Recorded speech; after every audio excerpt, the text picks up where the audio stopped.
सर्व मस्त आहात ना? मस्तच राहा सर्वांना। सर्वप्रथम श्री स्वामी समर्थ। तुम्हाला सर्वांना आजचा दिवस खूप छान आनंदाचा आणि आरोग्यदायी जाओ। तर आता जो सुरू आहे आपला आषाढ महिना, आणि जसं मी कालच्या लाईव्ह मध्ये पण तुम्हाला सांगितलं की आषाढ महिन्यामध्ये आपल्या कुलदेवतेची ओटी आपण भरली पाहिजे, कारण आपलं जे मूळ सुरू होतं ना ते कुलदेवतेपासूनच सुरू होतं। बघा, बऱ्याचदा आपल्या आयुष्यामध्ये खूप सारे काही ना काही प्रॉब्लेम्स, बरीच संकट येत असतात, पण आपल्याला त्याचं मूळ कारण कधी कधी कळत नाही। तर आपली जी कुलदेवता असते ना, तिची जर आपल्याकडून सेवा घडत नसेल तर अशा बऱ्याचशा गोष्टींना आपल्याला सामोरं जावं लागतं। तर म्हणून आपण वर्षातून एकदा तरी कुलदेवतेला जातोच, पण समजा तेही जाणं आपल्याला शक्य होत नसेल तर आपण घरच्या घरी आपल्या कुलदेवतेचा जो मान सन्मान आहे ना तो करणं अत्यंत आवश्यक आहे। तर म्हणून आज मी कुलदेवतेची ओटी भरणार आहे, घरीच भरणार आहे, आणि त्याच्यामध्ये काय काय गोष्टी आहेत, काय करायचंय काय नाही करायचंय, तर हे सगळं मी तुम्हाला करता करता तुम्हाला दाखवेन। आज अशी छान साडी नेसलेली आहे।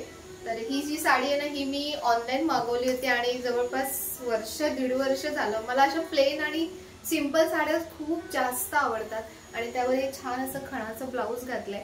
तर मला मियाला, समजा मी कुठून घेतली होती, मला मियाला रेफरन्स मी तुम्हाला नक्की देईन। आता सध्या माहित नाही मिळेल की नाही, कुठल्या तरी इन्स्टा पेजवरून मी मागवली होती, पण खूप छान, सूत पण खूप छान आलं साडीचं आणि बसते अगदी परफेक्ट, अगदी मस्त बसते। तर चला, विचाराल म्हणून सांगितलं आधीच, नाही तर म्हणाल की चल साडीची ऍडव्हर्टाईज सुरू केली, तर तसं नाहीये। मला माहितीये तुम्हाला आवडतं आणि तुम्ही नंतर विचारता, तर म्हणून मी तुम्हाला आधीच डिटेल्स देऊन दिले।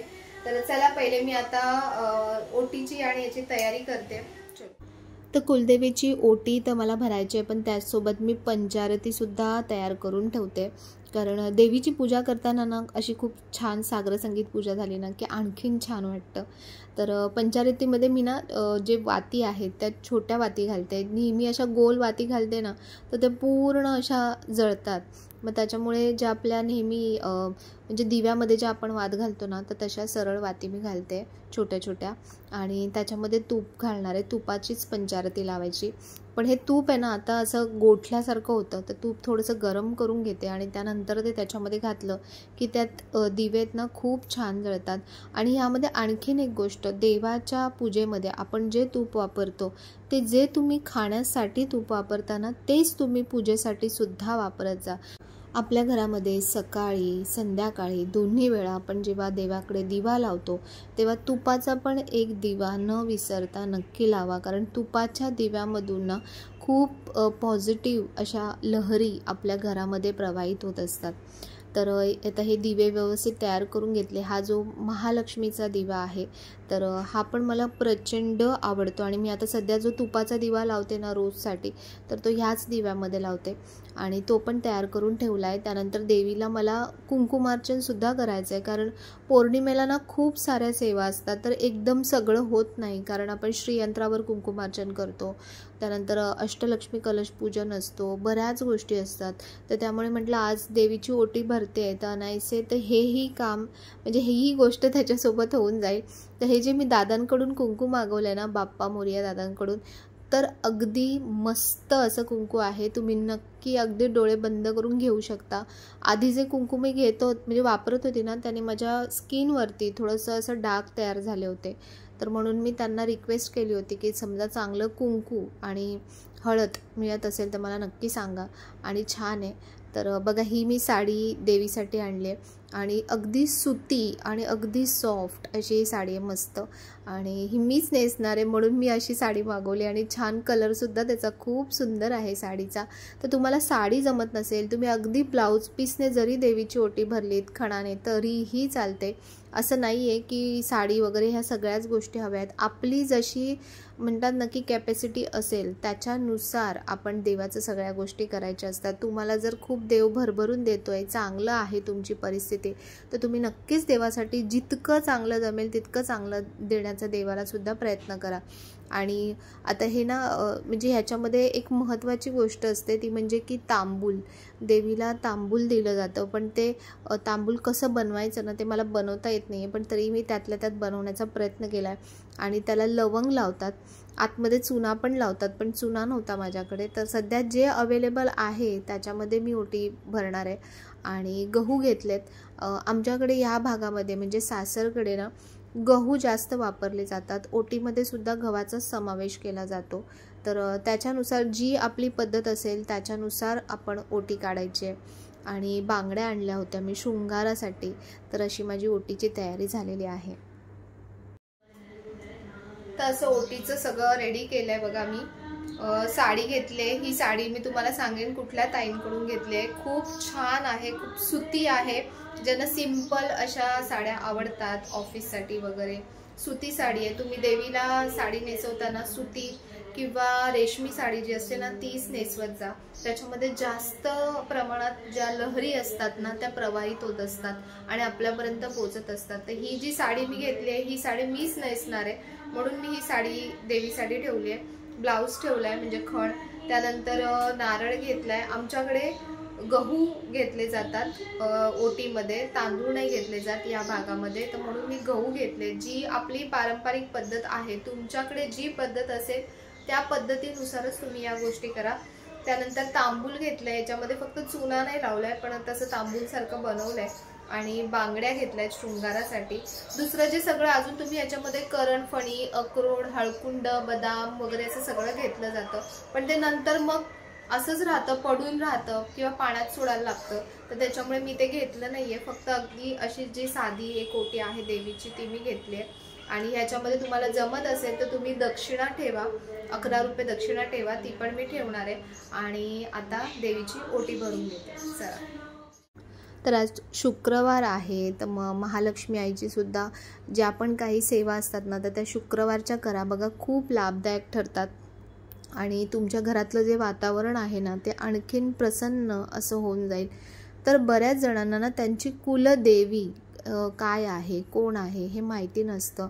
तर तुम्ही तुमचं जे गाव आहे, जे मूळ गाव आहे, तिथे जी देवी स्थित असते तर तिला तुमची कुलदेवी म्हटली जाते. आता आमची जी कुलदेवी आहे म्हणजे जोगाई माता, तर ती दुसऱ्या गावामध्ये आहे, आमच्या गावापासून लांब आहे. पण तिथून स्थलांतरित होऊन आमचे जे पूर्वज आहेत ते दुसऱ्या गावामध्ये स्थिर झालेले होते, पण जी कुलदेवी आहे ती तीच राहते. तर त्याच्यामुळे अशा प्रकारे आपण आपली कुलदेवी ओळखू शकतो किंवा तुम्ही तुमच्या गावामध्ये चौकशी करू शकता. जी पण म्हणजे आता कोल्हापूरची अंबाबाई, तुळजापूरची भवानी माता, त्यानंतर माहूरची रेणुका माता, तर ह्या तर अख्ख्या महाराष्ट्राच्या म्हणजे हे खूप शक्तिपीठं आहेत मोठी. ही तर ज्यांना काहीच अजिबातच माहीतच नसतं तर त्यांच्यासाठी ह्या कुलदेवी मानल्या जातात आणि त्या त्या विभागानुसार त्या पण मानल्या जातात. पण तुमच्या गावातली जी तुमची देवी असते ना, मूळ देवी जी असते ना, तीच तुमची खरी कुलदेवी असते. तर आमची पण तुळजाभवानीसुद्धा आहे, पण ही आमची मेन कुलदेवता आहे. तर बघा, कुलदेवीचा माझ्याकडे टाक नाही आहे, कारण जो चेहरा आहे ना तो व्यवस्थित क्लिअर नाही आहे पाषाणाचा, त्यामुळे टाक व्यवस्थित बनवता येत नाही आहे. पण तरी मला बनवायचा आहे कुलदेवीचा टाक, मी लवकरच बनवणार आहे. पण तोपर्यंत हा जो फोटो आहे ना ह्याचीच मी पूजा करते. आणि हा फोटो अशा प्रकारे याला छान असं हे चांदीचं मी स्टँड बनवून घेतलं आहे, हे दहिवडकर दादांकडून बनवून घेतलं आहे.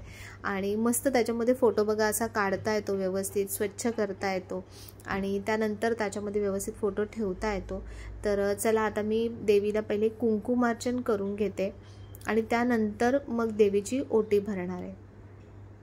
तर देवीला कुंकू अर्पण करताना, कुंकुमार्चन करताना तुम्ही श्री सुक्तमचं पठण करू शकता किंवा तुम्ही नवार्णव मंत्राचा जाप करू शकता किंवा अगदी सोपं म्हणजे तुमचं जे देवीचं नाव आहे तर त्या नावाचा तुम्ही जाप करू शकता.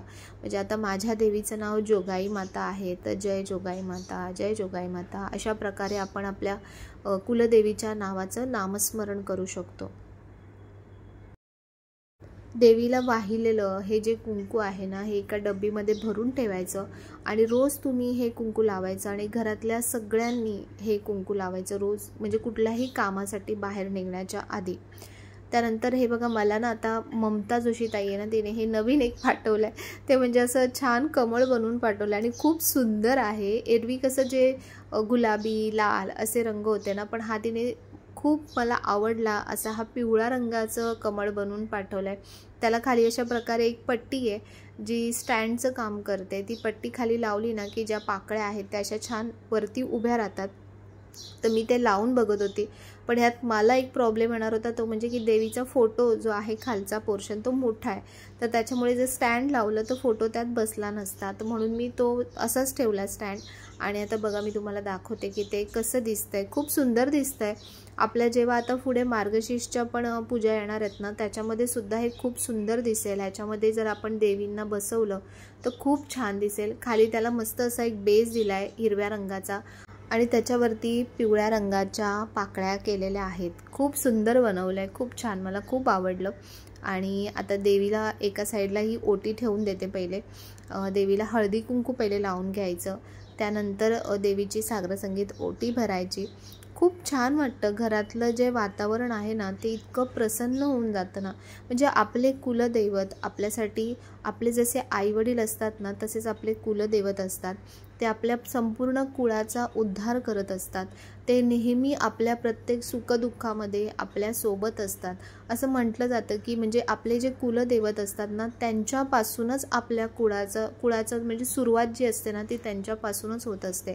तर म्हणून तुमचं कुठलंही काम व्यवस्थित होत नसेल किंवा घरात बऱ्याच काही अडचणी येत असतील तर तुम्ही सगळ्यात पहिली जी गोष्ट आहे ना ती म्हणजे की तुमच्याकडून तुमच्या कुलदेवीची काही सेवा होते का, ह्या गोष्टी तुम्ही नक्की बघा. बाकी तुम्ही कुठल्याही देवांचं किंवा कितीही केलं, कुठलीही मोठी सेवा केलीत आणि जर तुम्ही तुमच्या कुलदेवतांचा मान सन्मान करत नसाल तर तुमची कुठलीच सेवा, कुठलीच पूजा म्हणजे त्या देवांपर्यंत पोचत नाही असं म्हटलं जातं. आणि ही खरीच गोष्ट आहे. ही जो अनुभवणार म्हणजे जो अनुभवेल ना त्याला नक्कीच ही गोष्ट समजेल. तर म्हणून तुम्हाला जर तुमची कुलदेवी कुलदेवता माहिती नसतील तर माहिती करून घ्या, कारण तुमच्या पुढच्या येणाऱ्या पिढीसाठी सुद्धा या सगळ्या गोष्टी खूप महत्त्वाच्या असतात. आणि त्यानंतर तुम्ही तुमचा जसा आपला म्हणजे वर्षातून एकदा का होईना आपल्या कुलदेवतांचा मान सन्मान केलाच पाहिजे.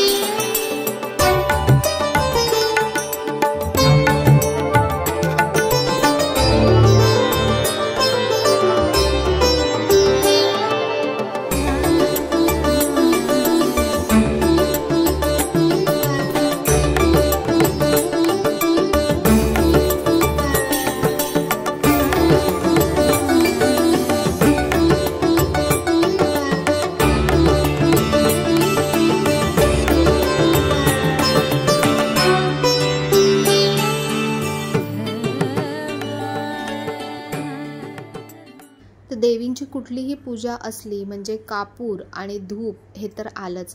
तर बऱ्याच ताईंनी विचारलं होतं म्हणून मी तुम्हाला सांगते की बाप्पा मोरया स्टोअरमध्ये कापूर, भीमसेनी कापूर, प्युअर ओरिजिनल आणि धूप जो हा पंचगव्य धूप मी दादांकडून मागवला होता ना, हा अगदी अप्रतिम आहे. तुम्ही स्वतः वापरा आणि मग तुम्हीच मला त्याचे रिव्ह्यू सांगा. मी स्वतः आता बरेच महिने झाले हे वापरते आणि तिथपासून मी दुसरी कुठलीच वस्तू म्हणजे कापूर आणि धूप दुसरा वापरलेलाच नाही आहे.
माझ्या कुलदेवीची ओटी भरली आहे, तशीच तुम्ही घरच्या घरी अगदी अशी साध्या सोप्या पद्धतीने देवीची ओटी भरू शकता।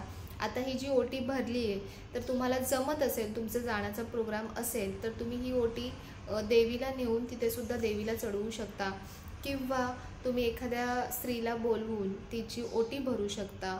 ते पण नसेल जमत, तुम्ही मंदिरामध्ये जाऊन ती ओटी देऊ शकता, किंवा अगदीच म्हणजे सगळं हे काहीच करायचं नसेल तर तुम्ही ही ओटी स्वतः वापरू शकता। म्हणजे ही जी साडी तुम्ही देवीला चढवली आहे ती तुम्ही स्वतः परिधान करू शकता, ब्लाऊज तुम्ही स्वतः शिवू शकता, जे तुम्ही शृंगार जो चढवला आहे तो तुम्ही स्वतः घालू शकता। त्यानंतर नारळ जो हा ठेवला आहे, हा नारळ फोडायचा आहे आणि याचं काहीतरी छान गोड बनवायचं आहे। गजरा जो तिथे चढवला होता तो मी माळलेला आहे स्वतः। तर अशा प्रकारे आपण आपल्या कुलदेवीची ओटी भरायची आणि आपल्या म्हणजे म्हणतात ना, कुलदेवांचा मान सन्मान जो आहे तो आपण करायचा। आता आषाढ महिन्यामध्ये आजचा हा शुक्रवार गेला, त्यानंतर आता पुढचा येणारा जो मंगळवार आहे, तर शुक्रवारी आता तुम्हाला आत्ता जर माहीत पडलं असेल तर तुम्ही संध्याकाळी सुद्धा हे करू शकता, त्यानंतर मंगळवारी करू शकता तुम्ही। त्यानंतर मग 24 तारखेला शुक्रवारी मला वाटतं अमावस्या येते, त्यामुळे त्या दिवशी आपण नाही करू शकत, पण पुढचा मंगळवार आहे अजून तुमच्याकडे, आजचा अजून दिवस आहे, शुक्रवार आहे। नक्की तुम्ही पण तुमच्या कुलदेवीची अशा प्रकारे ओटी भरा आणि कुलदेवतेचा जो आशीर्वाद आहे ना तो आपल्याला नेहमी आपल्याला मिळत राहिला पाहिजे। आपल्या प्रत्येक कार्यामध्ये कुलदेवतेचा आशीर्वाद हा आपल्यासोबत असलाच पाहिजे, तरच आपली सगळी जी कामं आहेत ना ती खूप चांगल्या पद्धतीने होतात। तर असं तुम्हाला समजलं असेल सगळंच, आणि जे मी सांगितलं तर ते तुम्हाला नक्कीच कळलं असेल। जर आणखीन काही तुम्हाला प्रश्न असतील तर नक्की विचारा कमेंट्समध्ये, आणि आजचा व्हिडिओ पण तुम्हाला कसा वाटला, पूजा कशी वाटली तर ती पण तुम्ही नक्की सांगा, आणि आवडला असेल तर नेहमीप्रमाणे लाईक करा, शेअर करा, सबस्क्राईब करा। पुन्हा भेटूया आपण उद्याच्या नवीन व्हिडिओमध्ये। तोपर्यंत सर्वांना बाय आणि सर्वांना श्री स्वामी समर्थ।